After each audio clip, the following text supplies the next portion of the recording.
And thanks. All new for a major milestone for an island that was destroyed by Ian. Today, Sanibel Island is announcing that the Lighthouse Beach is going to open back up to the public. Let's head straight out to Wink News environmental reporter Liz Byro, who is on the island. Liz? As of a few moments ago, Mayor Richard Johnson announced Lighthouse Beach will be reopening. It's the last of the island's public beaches to open and definitely the most loved.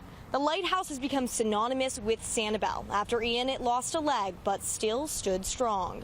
Driving over the Sanibel Causeway, Chamber of Commerce President John Lai says you can't help but look to your left. Whether it's a rainy day, a sunny day, sunrise, sunset, midday, I've got to see the lighthouse. It's the first thing I look for when I come over the bridge, and I don't think that'll ever change. I hope that my kids do the same thing. The lighthouse has been a symbol on Sanibel since people first moved here. After all, Sanibel historian Betty Anholt says the island's first settlers were the lighthouse keeper and his assistant. The last lighthouse keeper was Bob England, and he was a Coast Guardsman.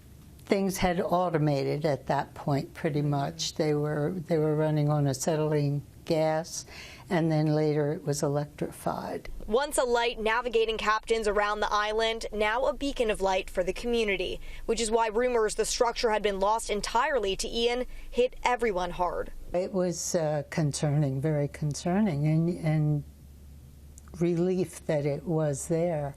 It was terribly sad to see that the lighthouse quarters and the oil house were gone, because they too were built at the same time. The oldest buildings on the island. Ian wasn't the first storm they faced, but it was the first storm to damage the structures. People actually used it as a refuge from the 1944 hurricane. There were about 40 people that sat on these stairs overnight as the storm went through. After the dust settled and neighbors saw the lighthouse still standing, the tallest structure on the island, it was a relief with a deeper meaning. The fact that the leg was missing and yet it was still standing was very symbolic to us as a community, right? It was broken, but it didn't fall. And we believe that we've drawn a lot of strength from that.